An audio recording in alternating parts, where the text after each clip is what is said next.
Halo. Assalamualaikum warahmatullahi wabarakatuh. Saya dan teman-teman saya dari kelompok 1 di sini akan menjelaskan mengenai PPT tentang IPA dan teknologi masa depan. Di sini kami kelompok 1 beranggotakan yang pertama ada saya Dita Risma Febriana dengan NIM 0604072773. Kemudian yang kedua ada teman saya Putri Rosidatul Rahma dengan NIM 0604072289. Kemudian yang terakhir ada teman saya Salamia Aini Putri 0604072290. Di sini saya sebagai moderator akan memimpin jalannya presentasi kali ini. Next. Untuk materi yang pertama mengenai sejarah peradaban manusia akan saya sendiri yang menjelaskan. Secara umum, peradaban awal itu terbentuk karena perkumpulan orang-orang di sebuah permukiman yang terdapat di berbagai belahan dunia. Namun, menurut pandangan dari umat Islam, peradaban manusia itu diawali oleh kisah yang berasal dari Nabi Adam alaihissalam dan istrinya Siti Hawa yang sempat tinggal di surga sebelum akhirnya diturunkan di bumi karena melanggar larangan Allah. Namun berbeda dengan pandangan Islam, menurut para ahli peradaban manusia ini terjadi pertama kali di Sumeria, negeri Irak. Pada zaman peradaban manusia pertama, itu dapat ditandai dengan berburu yang disebut dengan para manusia purba yang mengalami masa berburu. Hal ini dilakukan agar mereka dapat bertahan hidup dalam jangka panjang, yakni dengan berburu hewan-hewan sekitar di hutan dan tanpa sempat ada yang mengatakan bahwa manusia purba ini tidak memiliki tidak berpakaian gitu, jadi menggunakan telanjang gitu, telanjang bulat. Kemudian untuk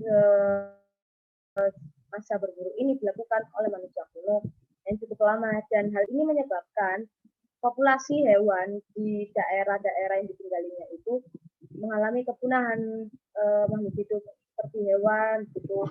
Dan hal itu membuat manusia kuno pada masa itu berpindah-pindah tempat, menyesuaikan makhluk hidup yang terdapat di daerah-daerahnya, menyesuaikan banyaknya hewan yang ada di daerahnya.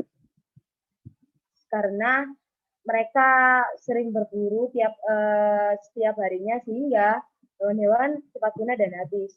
Nah, pada suatu hari manusia kala itu berada di sungai Sumeria yang sempat surut dan mereka tidak sengaja menjatuhkan biji-bijian ke dalam tanah.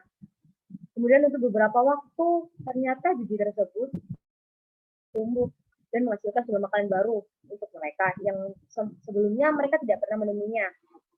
Kemudian mereka berpikir bahwa apabila dengan mengubur biji ke dalam tanah lagi, itu akan terus menghasilkan sumber makanan untuk mereka yang dapat dihasilkan tanpa harus memerlukan banyaknya tenaga atau banyaknya orang untuk melakukan hal tersebut. Dan mereka juga berpikir bahwa dengan melakukan hal tersebut, mereka juga tidak perlu berpindah-pindah tempat untuk menyesuaikan populasi hewan buruan untuk bertahan hidup. Dengan demikian, manusia kuno memutuskan untuk beralih dari masa berburu menuju masa bercocok tanam. Next. Pada masa bercocok tanam ini membuat manusia mulai memunculkan kekreativitasannya dengan mulai membuat seperti wadah atau tempat untuk menyimpan persediaan makanan. Kemudian mereka mulai membuat pembagian kerja sesuai dengan kemampuannya. Lalu pada masa ini juga perdagangan mulai dikenalkan di daerah permukiman.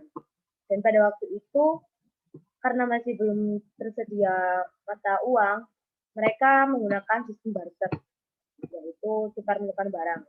Dan pada masa inilah manusia juga mengenal teknologi. Namun pada kala itu, teknologi masih sangat sederhana. Dengan dikenalkannya teknologi, orang-orang pada zaman dahulu merasa sangat terbantu saat melakukan pekerjaan maupun sebagai pelepas penat mereka. Seiring berjalannya waktu, teknologi juga mulai semakin berkembang.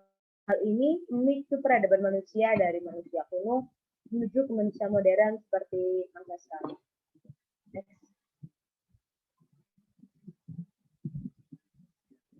Untuk materi yang kedua ada manfaat dan dampak teknologi. Di materi ini akan dibacakan oleh teman saya, Putri Rosyidatul Rahma. Saya persilakan untuk Putri menjelaskannya.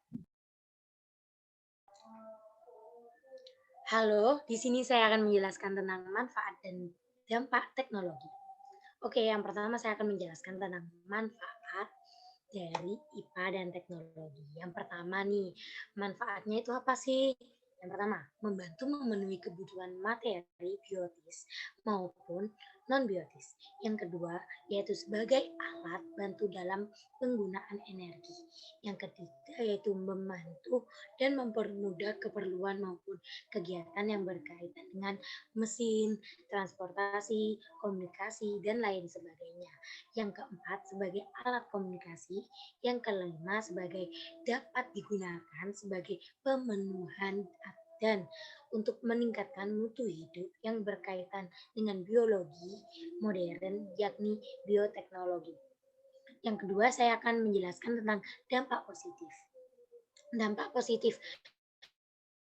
IPA dan teknologi ini dibagi ada 4, yaitu menjadi lebih mudah, memudahkan pekerjaan sehingga lebih efisien.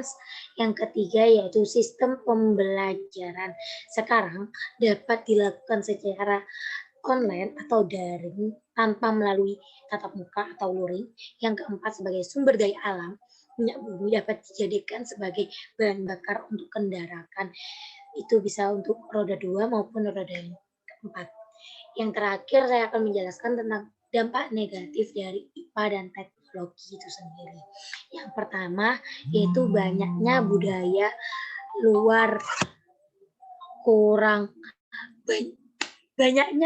luar yang kurang baik masuk dan diterima oleh rakyat Indonesia melalui teknologi.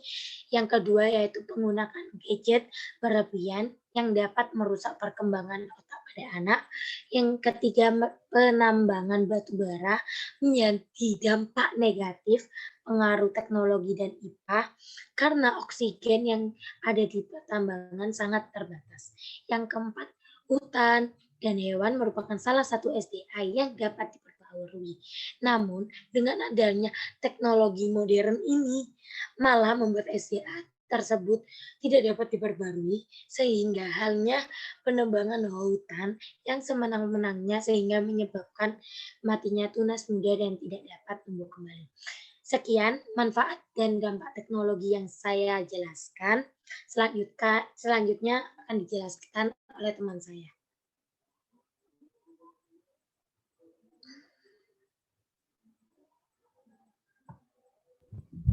Terima kasih untuk Putri atas penjelasan mengenai manfaat dan dampak IPA dan teknologi. Nah, di sini mengenai materi yang terakhir ada IPA dan teknologi di masa depan. Akan dijelaskan oleh teman saya, Salamia Aini Putri. Saya persilakan untuk Salamia menjelaskan. Baik, terima kasih. Di sini saya akan menjelaskan tentang IPA dan teknologi di masa depan. Yang pertama ada mikroelektronika. Mikroelektronika ini sebuah masalah yang tidak dapat terlepas dari fisika benda padat, di mana penelitian kuiteron memiliki karakteristik switching dan amplifikasi yang sama, seperti semikonduktor yang digunakan di komputer yang lebih kecil. Tahun-tahun semakin mendatang, perkembangan mikroelektronika diikuti juga dengan perkembangan teknologi optoelektronik, seperti fiberglass yang dapat memancar sinar laser, yang pada saat itu juga telah dikembangkan menjadi semikonduktor optik yang dapat beroperasi pada rentang gelombang 0,8 sampai 0,9 mikron hingga 1,3 sampai 1,6 mikron. Yang kedua ada ilmu material. Ilmu material ini berasal dari Ronald Reagan, yaitu Presiden Amerika Serikat, pendiri Orient Express. Kemudian Jepang diberi tugas untuk membuat bahan yang tahan panas dan berbobot tinggi, yang dibuat dengan hasil memuaskan dengan PMC, yaitu Polymer Matrix Composite, MMC, Metal Matrix Composite, dan CMC, Ceramic Matrix Composite, yaitu merupakan bahan superkonduktor yang dapat mengangkut listrik tanpa menyebabkan kehilangan panas. Yang ketiga ada nanoteknologi. Nanoteknologi pertama kali diusulkan oleh Norio Taniguchi pada tahun 1974. Teknologi ini bersumber dari penemuan-penemuan di bidang nanoscience yang memiliki pemahaman yang lebih dalam tentang integrasi fisika kuantum, biologi molekuler, ilmu komputer, kimia, dan teknik. Program Nanoteknologi Nasional AS pada tahun 2007 mendefinisikan nanoteknologi sebagai penelitian dan pengembangan yang melibatkan setidaknya satu dimensi, yaitu 1 nanometer sama dengan 1 juta sentimeter. Kemudian ada 6 kelompok teknologi masa depan yang dinominasikan sebagai berikut. Yang pertama ada superkomputer dan kalkulasi besar-besaran. Kemudian ada kecerdasan buatan dan robot. Yang ketiga ada pengobatan seluler dan molekuler. Yang keempat ada bahan nano dan mesin ultramikro. Yang kelima ada produksi energi planet yang dapat diperbarui. Dan yang terakhir ada transportasi levitasi magnetik, kereta maglev, dan luar angkasa. 6 teknologi di atas dipromosikan oleh 3 revolusi ilmiah abad terakhir. Di masa depan, komputer besar akan memungkinkan mobil melaju tanpa mengemudi, mengakses internet lensa kotak dalam sekejap mata, dan keempat, dinding area kerja akan menjadi layar digital dengan tampilan informasi yang sangat lengkap, dan sebagainya. Baik, sekian penjelasan saya tentang IPA dan teknologi di masa depan. Terima kasih untuk Salamia atas penjelasannya. Nah, ini adalah materi terakhir dari kami. Lalu selanjutnya untuk kesimpulan akan dijelaskan oleh Saudari Putri dan Saudari Rahma. Untuk Saudari Putri, silakan. Bismillahirrahmanirrahim. Di sini saya akan menjelaskan tentang kesimpulan dari makalah yang telah kami presentasikan. Di sini kita dapat menarik kesimpulan tentang kelangsungan hidup manusia dari materi ilmu pengetahuan alam atau biasanya disingkat dengan IPA dan teknologi di masa depan. Sebagai manusia, kita memiliki kewajiban untuk terus berinovasi dan menciptakan hal-hal baru yang memenuhi kebutuhan kelangsungan hidup kita dengan tidak mengabaikan keamanan atau keseimbangan alam. Hasil ditemukan dengan mereview teknologi baru dan memperhatikan manfaat dan dampak yang akan ditimbulkan. Sebagai akal, tentunya kita harus bisa memilih teknologi yang bisa menjaga keseimbangan lingkungan sekitar kita di samping kelangsungan hidup kita. Alam menyediakan banyak kebutuhan untuk kelangsungan hidup manusia. Tetapi jika kalian terus menggunakan alam, mungkin nanti akan habis. Di sisi lain, tidak dapat diperbarui secara singkatnya. Oleh karena itu, sebagai manusia kita berkewajiban untuk menjaga eksistensi alam di bumi melalui pencarian sumber daya alam non-konvensional seperti pemanfaatan energi matahari, panas bumi, tenaga angin, pasang surut, biogas, dan biomasa. Sekian kesimpulan yang dapat saya sampaikan. Kurang lebihnya mohon maaf. Saya kembali lagi kepada moderator. Baik, terima kasih untuk penjelasan mengenai kesimpulan dari Putri. Materi yang kami bawakan mengenai IPA dan teknologi di masa depan telah selesai. Apabila selama presentasi ini kami melakukan kesalahan baik dalam pengucapan nama, tempat, maupun pengucapan yang lainnya, kami mohon maaf sebesar-besarnya.